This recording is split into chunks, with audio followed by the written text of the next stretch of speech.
meados da década de 1990, meu marido e eu decidimos comprar uma cabana localizada no meio das montanhas do Maine. Havíamos viajado para lá em nosso segundo aniversário de casamento. Desde aquele momento, nos apaixonamos profundamente por aquele lugar maravilhoso. Assim, quando soubemos que um dos moradores locais queria vender sua antiga cabana, aproveitamos a oportunidade e compramos dela.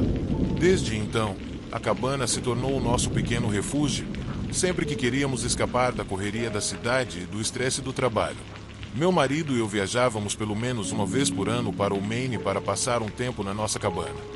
Sinceramente, cada dia que passávamos lá era incrível.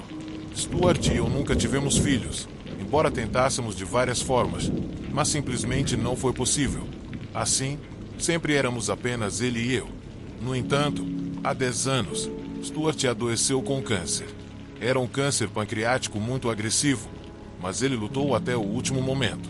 Infelizmente, a doença venceu sua batalha há 8 anos, no dia 4 de março, um dia que sempre lembrarei como o mais triste e desolador da minha vida, o dia em que perdi o único grande amor que já tive. Como aquela cabana no meio das montanhas era nosso lugar especial, ela também se tornou meu refúgio em meio a esse momento doloroso. Antes de morrer, ele me fez prometer que nunca a venderia, mas, para mim, essa promessa nem era necessária, pois jamais venderia aquele lugar, nem por todo o ouro do mundo. Em vez disso, permaneci lá por quase um ano depois que ele partiu. Deixei para trás meu antigo emprego, minha casa na cidade, minha família, meus vizinhos, e simplesmente juntei tudo o que tinha em nossas economias para me refugiar na tranquilidade da floresta e nas memórias daquele lugar, até me sentir inteiro o suficiente para retornar à vida e à civilização. A cabana ficava bem longe da cidade mais próxima. Era cerca de 40 minutos de carro por um pequeno caminho de pedras que meu marido e eu construímos, já que o anterior era apenas de terra e costumava ficar escorregadio quando chovia. Durante todo aquele tempo, vivi como uma espécie de eremita e só ia à cidade 1 ou 2 vezes por semana para comprar mantimentos. Eu não tinha internet ou sinal de telefone. Estava completamente isolada do mundo, com apenas minha velha televisão para acompanhar o que acontecia lá fora. A maioria das pessoas entraria em pânico ao ficar sozinha no meio do nada, ainda mais depois de perder um ente querido tão conectado àquele lugar. Lembro-me de uma vez conversando com minha irmã ao telefone, enquanto fazia compras na cidade. Naquela oportunidade, ela me perguntou se eu não tinha medo de o fantasma de Stuart aparecer para mim naquele lugar. Ri muito, sem mentir uma única sílaba. Respondi que isso seria a melhor coisa que poderia me acontecer, pois sentia muita falta dele. De alguma forma, embora ele não estivesse lá fisicamente e eu não pudesse vê-lo, sentia que seu espírito habitava aquele lugar de alguma forma, me fazendo companhia e me protegendo. Mas isso era mais algo em que eu queria acreditar do que algo que realmente acontecia. Ou, pelo menos, até aquele momento. Já tinham se passado vários meses desde a morte de Stuart, e eu começava a me sentir mais forte emocionalmente. A solidão já não me afetava tanto quanto antes. Na verdade, a paz e a tranquilidade que encontrei na cabana me ajudaram a curar de uma forma que jamais imaginei ser possível. Porém, certa noite, enquanto lia um livro perto da lareira, ouvi um barulho estranho vindo da porta da frente. A princípio, achei que fosse o vento, mas o som continuava se repetindo, ficando cada vez mais insistente. Isso realmente me incomodou. Praticamente não tinha contato com ninguém, então quem poderia ser? Levantei-me da poltrona e me aproximei da porta com cautela. Espiei pela janela, mas não vi ninguém. Respirei fundo e me preparei para voltar ao sofá. Mas então a porta foi arrombada de repente. Meu pescoço virou na direção do barulho, obviamente assustada, mas minha surpresa logo se transformou em terror ao ver um homem entrar na cabana. Fiquei completamente paralisada enquanto seus olhos avermelhados varriam o cômodo, como se procurassem algo. Naquele momento, meu primeiro instinto foi tentar correr, mas antes que pudesse reagir, o homem se lançou sobre mim. Era um homem alto e corpulento, com uma aparência suja e desgrenhada, e exalava um forte cheiro de álcool. Estava apavorada e mal podia acreditar no que estava acontecendo. Ele me agarrou pelos braços e tentou me imobilizar nos móveis, mas lutei com todas as minhas forças. Dei chutes, arranhões, e me contorci o máximo que pude para tentar me soltar, mas claramente estava perdendo a batalha. Comecei a gritar histericamente por ajuda, mesmo sabendo que era quase inútil, já que a casa mais próxima ficava a centenas de metros dali, e seria muito difícil alguém me ouvir. O homem me deu 2 tapas no rosto, segurou meus pulsos com sua enorme mão e os colocou acima da minha cabeça. Com a outra mão, ele puxou algo do bolso da calça, uma corda. Ele começou a amarrar meus pulsos, mas eu continuava lutando para me soltar. Ele me bateu novamente, gritando para que eu ficasse quieta e parasse de me mexer. Seus olhos estavam vermelhos e seu rosto tinha uma expressão verdadeiramente assustadora. Eu sabia que era impossível escapar dele ou resistir de qualquer forma. Então comecei a implorar para que ele levasse o que quisesse, mas me deixasse ir. No entanto, as palavras que ele disse a seguir gelaram meu sangue. O que eu quero está bem aqui. Senti meu coração congelar naquele instante e comecei a gritar ainda mais alto, enquanto ele ria de forma maliciosa e, com suas mãos imundas, rasgava minha camisa. Comecei a chorar desesperadamente, sabendo o que aquele homem nojento queria fazer comigo. Mas então algo aconteceu. O homem olhou para cima e fixou o olhar em um ponto atrás de mim. Seu sorriso congelou instantaneamente, e sua expressão mudou de uma repugnante maldade para um puro terror.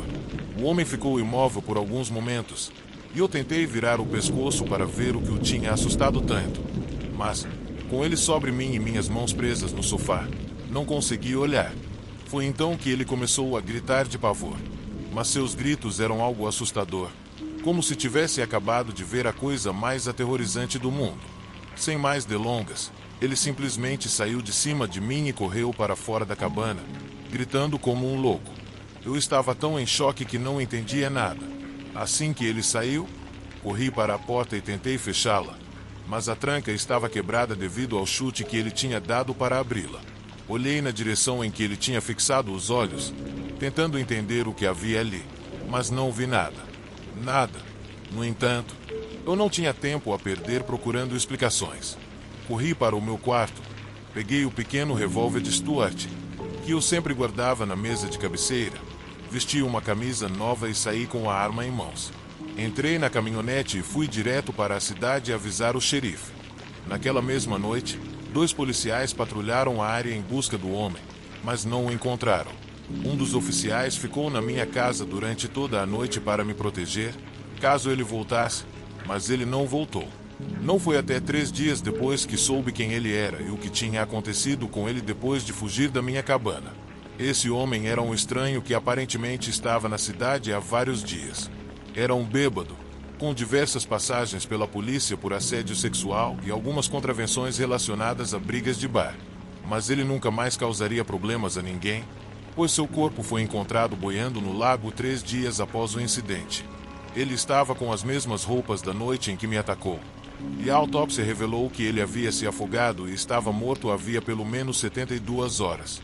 Isso significava que ele morreu na mesma noite em que me atacou. Não posso dizer que sinto pena dele, de forma alguma. O único motivo pelo qual sua morte me incomoda é porque agora nunca saberei o que foi que ele viu que o aterrorizou tanto e o fez fugir daquela maneira. Embora, no fundo, eu não precisasse que ninguém me dissesse. Lá no fundo, eu sabia que era o espírito de Stuart que me protegeu naquela noite daquele desgraçado. Contudo, algumas noites depois, tive um sonho muito vívido no qual vi Stuart parado ao lado da minha cama. Ele tinha o mesmo sorriso caloroso que sempre o caracterizou. Ele olhou em meus olhos e disse: "Não se preocupe, meu amor. Eu sempre estarei com você para te proteger." Quando acordei, senti uma paz profunda. Naquele momento, soube que era ele quem havia me salvado. Depois disso, fiquei mais alguns meses na cabana antes de finalmente voltar para minha casa na cidade. Mas eu volto todos os anos e passo algum tempo lá. Aquela será sempre a minha parte favorita do mundo e o lugar onde me sinto mais próxima de Stuart. Agora, todas as portas e janelas da cabana estão reforçadas e instalei câmeras de segurança por toda a propriedade.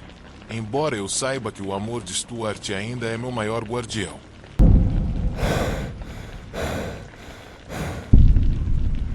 Meus pais sempre foram grandes amantes da natureza e sonhavam com uma vida no campo. Então, quando eu tinha 10 anos, Meu pai comprou um terreno de cerca de 30 acres no interior de uma montanha. Eu sempre lembro do dia em que meu pai me levou pela primeira vez para ver a propriedade. Eu fiquei igual a uma criança com um brinquedo novo. E tudo o que eu pensava era que aquele era o lugar mais isolado em que eu já tinha estado na minha vida inteira. Não havia literalmente nada, só terra e floresta por quilômetros ao redor. Não tínhamos um único vizinho a cerca de 40 quilômetros, mas estávamos a apenas 50 minutos da cidade, o que era uma boa viagem para mim. Mas, segundo meu pai, estávamos muito perto de tudo. Honestamente, a ideia de mudar para o meio do nada não era tão atraente para mim. Embora eu gostasse dos animais e do estilo de vida ao ar livre, não era algo que eu quisesse o tempo todo. Não que eu quisesse morar lá, mas eu tinha 10 anos e não era como se eu tivesse muito a dizer sobre isso. Além disso, eu nunca tinha visto meus pais tão felizes na minha vida, então pensei que seria bom. Meu pai era carpinteiro, então não custou muito para ele construir a cabana. Na verdade, nós todos fizemos isso juntos, mas obviamente ele era quem fazia a maior parte do trabalho e desenvolvia as ideias. Tínhamos muitas galinhas, porcos e até algumas vacas. Também cultivávamos nossas próprias ervas e vegetais. Até tínhamos árvores frutíferas. Embora a cabana estivesse no meio do nada, desfrutávamos de todas as comodidades que tínhamos na cidade. Painéis solares forneciam eletricidade para a casa. Na maior parte do tempo, embora também tivéssemos fiação elétrica normal, mas essa era usada ao mínimo possível. No segundo verão após a mudança, meu pai decidiu construir um novo curral para abrigar mais animais, também um galpão maior para armazenar suprimentos e ter mais facilidade para acessar as ferramentas que precisávamos para os afazeres. Isso envolvia mover toneladas de galhos quebrados e depois limpar arbustos baixos e outras folhagens com um facão ou machado. Depois de remover tudo isso, ficamos com um monte de terra e começamos a retirar as pedras grandes da área para que pudéssemos arar o solo. O trabalho foi bem árduo, como tudo no campo, e claro, levou vários dias.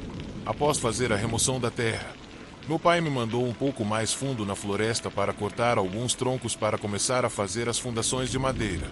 A floresta ao redor da casa era densa e muito bonita, e eu costumava ver muitos animais selvagens por ali, como cervos, javalis e uma infinidade de aves.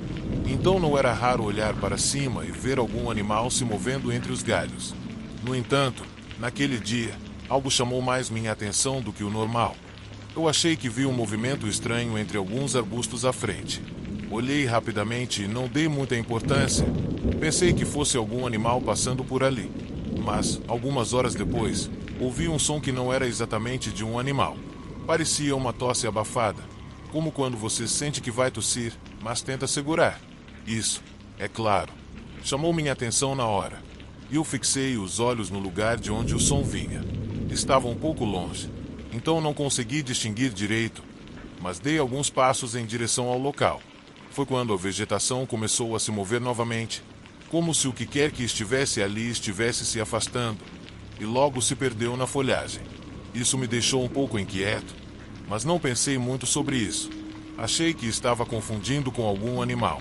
No dia seguinte, acordamos cedo, e meu pai me mandou de volta para a floresta cortar o restante da lenha. Quando eu estava lá, algumas horas depois, percebi novamente que os arbustos estavam se mexendo no mesmo lugar. Olhei rapidamente e foi quando eu o vi. Entre os arbustos, havia um homem me observando, escondido entre as folhagens. Nós fizemos contato visual por um momento, e ele sorriu para mim, fazendo um gesto com a mão para que eu me aproximasse. O sorriso dele parecia amigável, mas o simples fato de ele estar agachado me observando me deu um calafrio. Então, em vez de caminhar em direção a ele, corri em direção ao local da construção para avisar meu pai. Quando cheguei onde ele estava, contei que havia visto um homem nos arbustos me observando. Meu pai olhou para cima e tentou olhar para o local, mas sem dar muita atenção. Ele me perguntou se eu tinha certeza, e eu disse que sim. Ele até me chamou, e eu também disse que tinha ouvido alguém tossindo no mesmo lugar no dia anterior. Naquele momento, meu pai me olhou e eu percebi que ele estava levando aquilo a sério. Ele largou a pá que estava segurando e pegou o machado. Mas, quando estávamos indo em direção ao local, os arbustos começaram a se mexer novamente, e dessa vez, Conseguimos ver claramente um homem se levantando e correndo pela floresta. Meu pai tentou segui-lo, mas estávamos muito distantes, então foi inútil tentar alcançá-lo. Meu pai ficou olhando para o lugar por um tempo e depois me levou para casa, onde minha mãe estava me esperando com um sanduíche. Ele me mandou para a mesa e chamou minha mãe discretamente. Eles saíram de casa e eu os vi conversando na porta em voz baixa, mas não ouvi nada. De repente, meu pai se afastou da porta e na próxima vez que voltou, estava com um rifle na mão, uma corda e uma lanterna. Perguntei para onde ele estava indo e ele só respondeu que voltaria logo. Eu imediatamente me levantei da mesa e tentei segui-lo, mas minha mãe me impediu, dizendo a mesma coisa, que ele voltaria logo.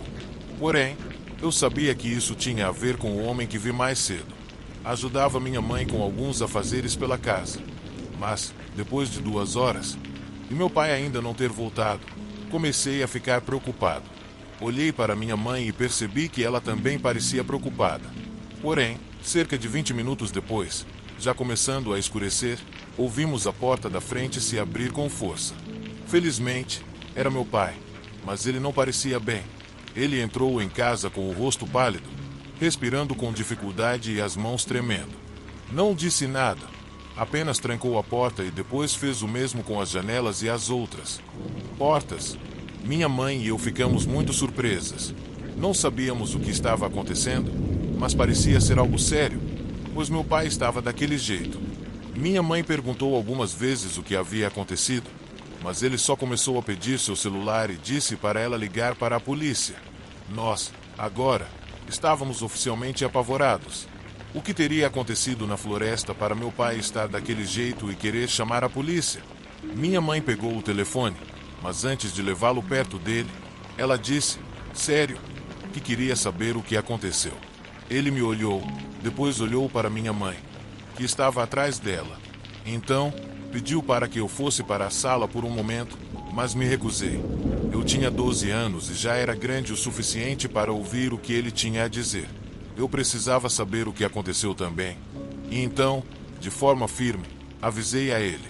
Ele me olhou por um momento e então assentiu com a cabeça. Foi então que ele nos contou sobre o que encontrou na floresta. Após sair de casa, meu pai começou a procurar pelo homem que havia visto à tarde. Ele estava observando a área, mas não conseguia vê-lo em lugar algum. No entanto, conseguiu ver as pegadas dele.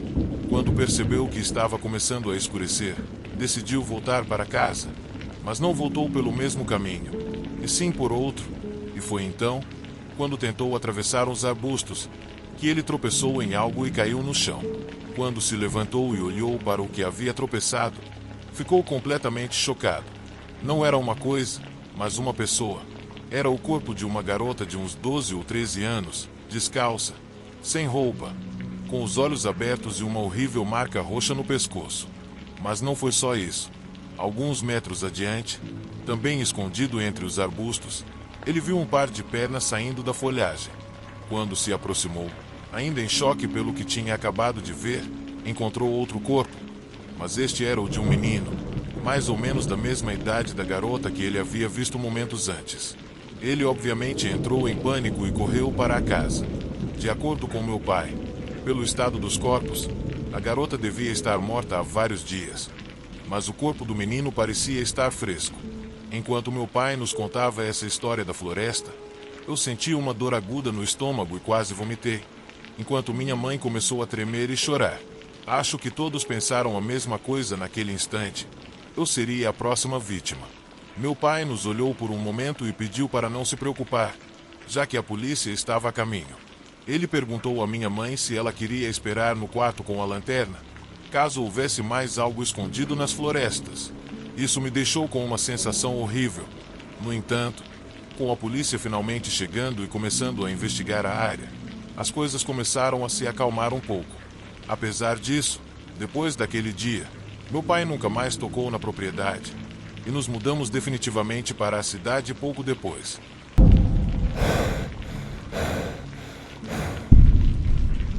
Meu nome é Eliso, e em março do ano retrasado, fiz uma viagem de carro com um grupo de amigos para uma cabana do Airbnb escondida nas montanhas de Vermont.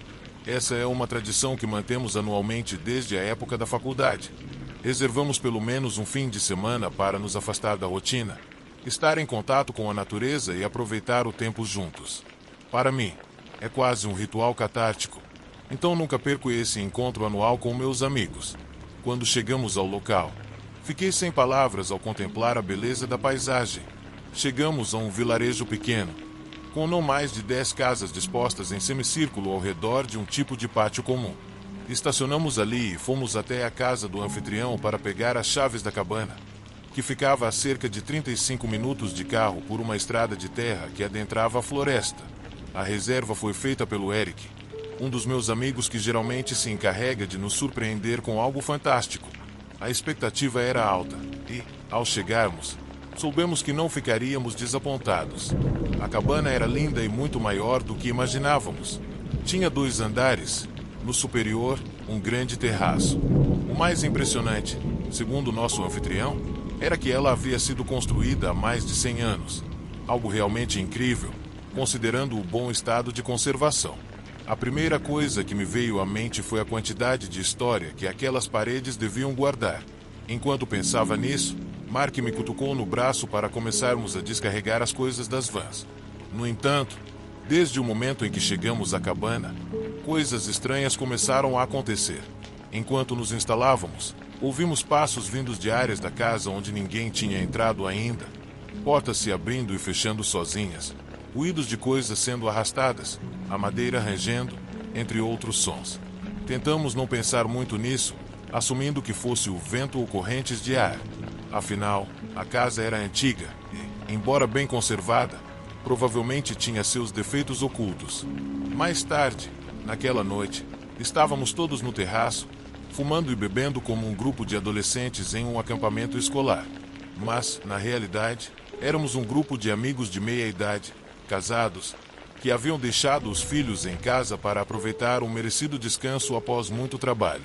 Foi então que as coisas ficaram ainda mais estranhas. Enquanto estávamos no terraço, ouvimos várias portas batendo no andar de baixo, além de murmúrios vindos dos quartos vazios e até passos subindo e descendo as escadas. Na manhã seguinte, saímos para explorar a área e tirar fotos das belas paisagens. Antes de sair, tirei uma foto da cabana.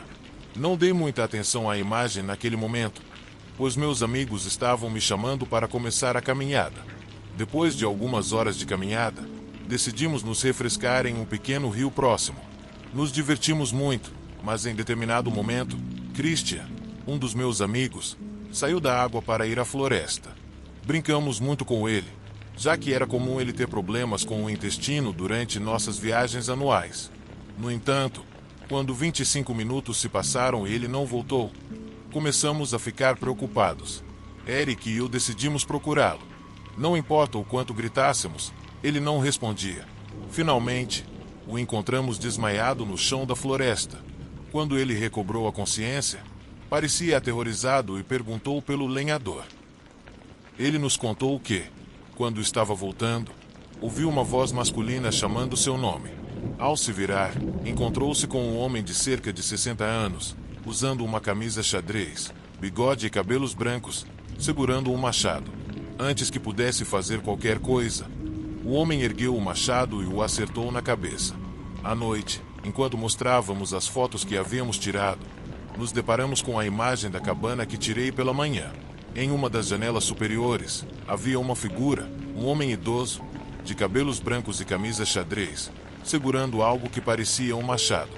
Pouco depois, ouvimos um grito vindo do andar de baixo. Descemos correndo e encontramos Berta na cozinha, apontando para a janela. Lá estava o mesmo homem, nos observando do lado de fora, com o machado sobre o ombro. Quando nos aproximamos para ver melhor, ele desapareceu. Naquela noite, desmontamos tudo e voltamos ao vilarejo. No dia seguinte, perguntei ao anfitrião sobre o ocorrido. Ele me contou que o homem era Edmund, o primeiro dono da cabana, que havia matado o próprio irmão com um machado e depois tirado a própria vida. Nunca mais voltamos lá, mas essa experiência permanece em nossas memórias para sempre.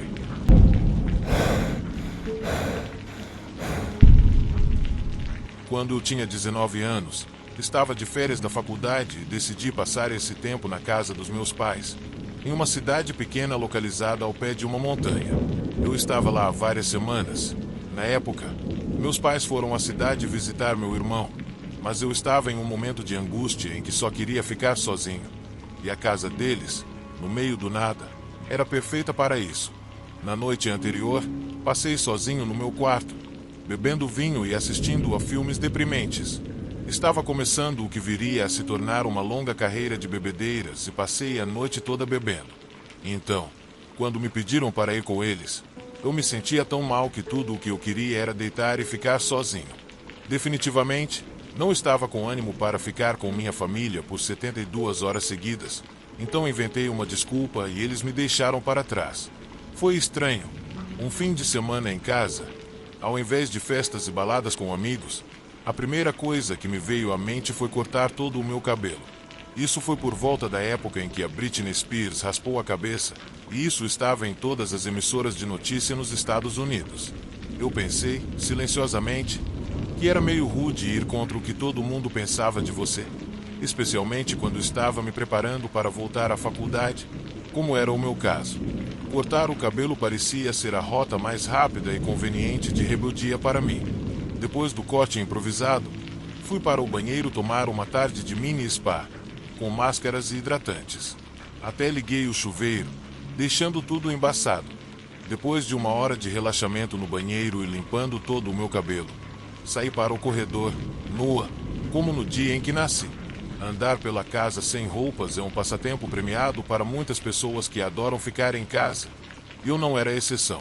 Era uma das minhas coisas favoritas sobre o isolamento. Fui até a cozinha para pegar um lanche, mas fiquei completamente perplexa quando olhei pela janela e vi uma nota colada ali, que simplesmente me pareceu estranha. Não lembro de meus pais me deixarem uma nota, ainda mais na janela ou na geladeira. Enfim, logo percebi que não estava escrita por nenhum dos dois. A nota dizia: "Eu ia te deixar uma carta, mas vejo que você ainda está aqui." Meu sangue gelou ao ler isso. Você ainda está aqui? Quem diabos escreveu isso? Nesse momento, eu podia sentir a água escorrendo pelas minhas costas, me lembrando de que eu estava sem roupas, em pé e meio na cozinha, em frente a uma janela sem cortinas. Não é que eu tivesse muitos vizinhos por perto, mas se alguém estivesse lá fora, certamente estava me observando. Corri imediatamente para o meu quarto para colocar alguma roupa. Preferia ser morta do que correr nua para a rua. Mas quando entrei no meu quarto, meu coração congelou ao ver um homem alto, com cabelo loiro e roupas escuras, parado ao lado da minha cama.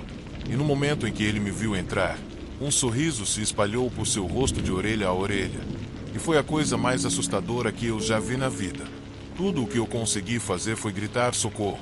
Querem me matar, com todas as forças que eu tinha. Então, o sorriso dele desapareceu completamente, e os olhos dele se arregalaram. Ele então estendeu as palmas das mãos para mim, como se estivesse se desculpando, e balançou a cabeça. Foi então que eu o reconheci. Esse cara estranho era o cara com quem eu saí no meu primeiro ano de faculdade. Ficamos juntos por cerca de 3 semanas antes de ele fugir de casa e desaparecer por meses. O último que eu soubera é que ele sofria de uma doença mental e não tomava os remédios, o que ele havia feito uma semana antes do seu desaparecimento.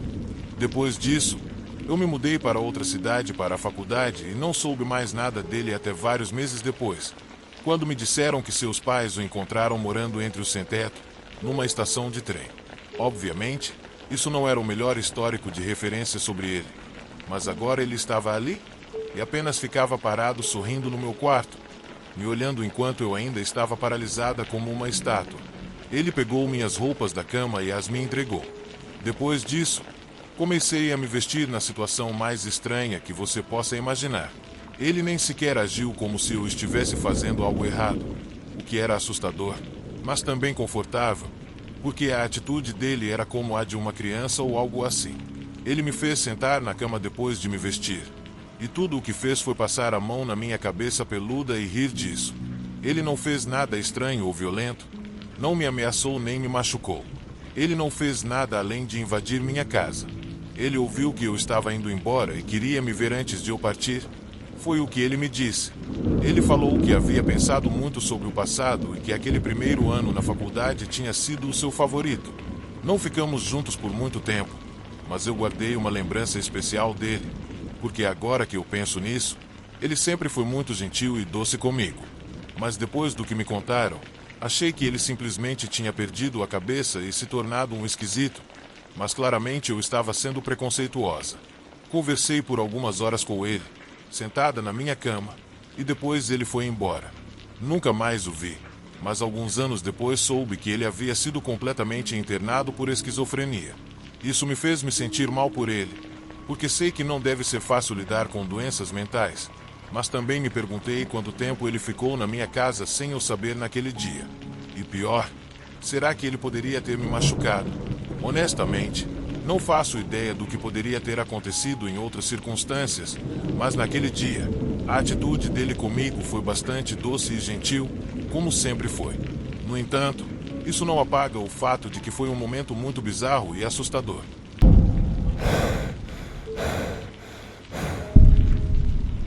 Quando eu era criança, morava com meus pais em uma pequena vila de montanha, onde não havia mais de 50 habitantes, a maioria pessoas mais velhas, já que os jovens geralmente saíam da vila em busca de trabalho e oportunidades na cidade. Então, praticamente não havia crianças na vila, apenas eu e meus 5 amigos. Embora fosse um lugar bastante isolado, era bonito, pitoresco e bastante popular entre os montanhistas. Minha família não tinha planos de sair de lá em um futuro próximo, mas houve um evento específico que fez com que meus pais decidissem vender nossa casa e nos mudarmos para outro lugar. Tudo começou quando nosso vizinho começou a construir uma pequena cabana no quintal. Obviamente, ele tinha o direito de fazer o que quisesse na propriedade dele, especialmente durante o dia. Mas meu pai dizia que o barulho de serra e martelo estava uma verdadeira dor de cabeça. Ele achou que seria só por alguns dias, mas o cara passou mais de 2 semanas fazendo todo aquele barulho insuportável, todos os dias, especialmente à noite, até altas horas da madrugada. O cara estava fazendo várias coisas diferentes e o barulho era um verdadeiro tormento. Martelos, furadeiras, serras. Era de enlouquecer, especialmente porque as casas da cidade eram, em sua maioria, de madeira, incluindo a nossa.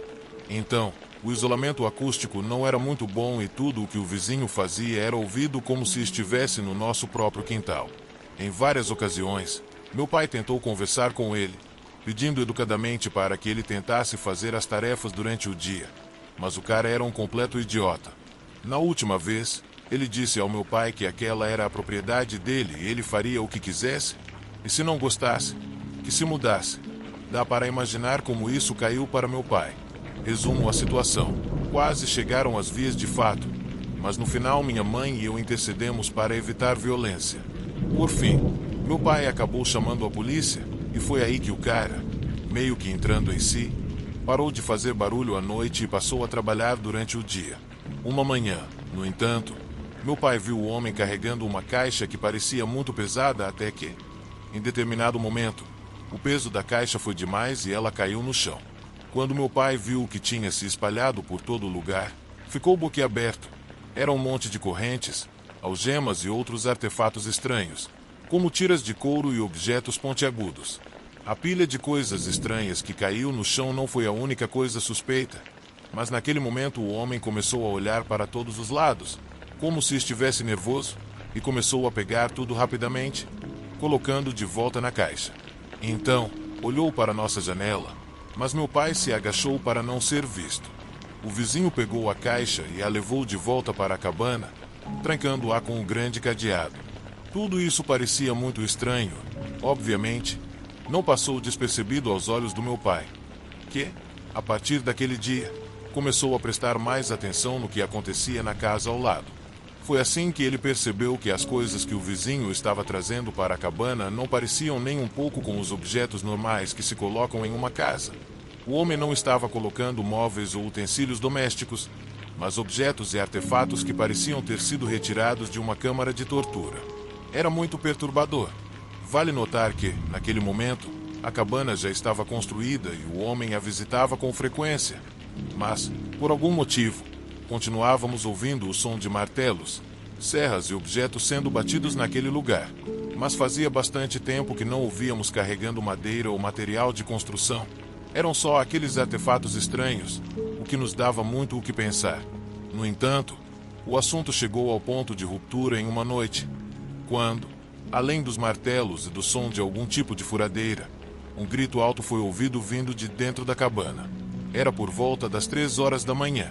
Meu pai sempre foi um sono leve, e todo o barulho da casa ao lado o impediu de dormir novamente. Então ele conseguiu ouvir claramente o grito vindo de lá, que logo foi abafado por algo. Nesse momento, meu pai pulou da cama e se inclinou na janela de um dos quartos que dava uma melhor visão da cabana do vizinho, já que a cerca de baixo não permitia que ele visse o quintal. Ele ficou ali por alguns minutos até ver o homem saindo da cabana com as roupas manchadas de vermelho. Foi até sua casa. Poucos minutos depois, retornou com outra camisa e algo na mão, algo que parecia brilhar à luz da lua. Mas o mais assustador foi que, quando o homem abriu a porta para entrar novamente na cabana, meu pai conseguiu ver no chão o que parecia ser um vestido de mulher amassado e cheio de sangue, como se alguém tivesse limpado as mãos nele e jogado no chão. O vestido era azul claro, então dava para distinguir bem as manchas. O choque foi tão grande para meu pai que ele saltou para trás, tropeçou em uma poltrona e caiu de costas no chão, mas correu quase de 4 até o andar de baixo em alta velocidade, até chegar ao quarto, que ficava no primeiro andar, e acordou minha mãe. Meu pai contou o que tinha acabado de ver e ela ficou igualmente horrorizada, dizendo que deveriam chamar a polícia imediatamente. Cerca de 20 minutos depois, uma viatura chegou à casa do vizinho e eles invadiram o local sem avisar. Houve tanto barulho que todos os vizinhos das redondezas saíram para ver o que estava acontecendo. Alguns momentos depois, a polícia saiu da casa com o homem algemado e o colocou em uma das viaturas. Havia muita movimentação e um dos policiais começou a fazer uma chamada no rádio, enquanto os outros iam e voltavam da cabana até que, finalmente, poucos minutos depois, vimos uma pessoa deitada em uma tábua de madeira, com os pulsos e tornozelos amarrados com correntes e tiras de couro, os mesmos que meu pai tinha visto dentro da caixa. O corpo estava coberto com um lençol branco, que começava a se encher de sangue, mas dava para perceber que era uma mulher, porque alguns de seus longos cabelos escuros caíam pela lateral da tábua. Isso causou um enorme alvoroço em nossa pequena comunidade, mas não tanto quanto o que descobrimos alguns dias depois. Era, de fato, uma mulher, uma trabalhadora noturna que ninguém havia reportado como desaparecida, provavelmente por causa do seu trabalho.